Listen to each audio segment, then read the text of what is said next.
In March 1916, a man named Pancho Villa, who was a prominent figure in the Mexican Revolution, raided Columbus, New Mexico.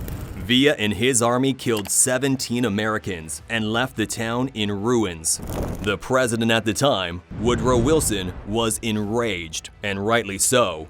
With that being said, he could have just ignored the attack, knowing that the US Army could easily squash a Mexican radical and his army if they really wanted. But Wilson's ego was too big to let this act of violence go. President Wilson decided the US was going to capture Pancho Villa however long it took. No one messes with the US, he had decided. Just a few days after Pancho Villa's attack, Wilson sent 5,000 troops into Mexico, led by General John Pershing, and their only goal was to capture Villa. General Pershing had defeated guerrilla warfare tactics in the Philippines and Native Americans in the Southwest, so it appeared Villa would be captured very quickly. Pershing and his troops split up at first, having to cover an area as large as Virginia and the Carolinas combined. The troops started with the locals. They offered a $50,000 reward for any information they had on Villa and his whereabouts. But because the locals idolized Villa as an outlaw that was facing the American army, they gave the soldiers misinformation on the bandit, which delayed the expedition and caused the American army to chase false leads.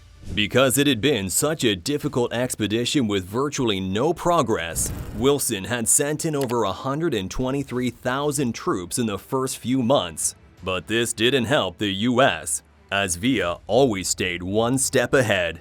He used his knowledge of the terrain to hide from the US Army, kept spreading false rumors of his location, and established a network of supporters that helped him gather supplies and survive while being hunted. At one point, Villa saw the US Army marching in the mountains as he hid from a cave, watching the troops and the acclaimed general exhaust themselves.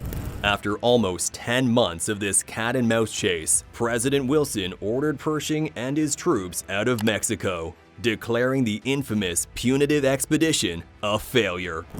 Pancho Villa had humiliated the US, evading its capture for almost a year.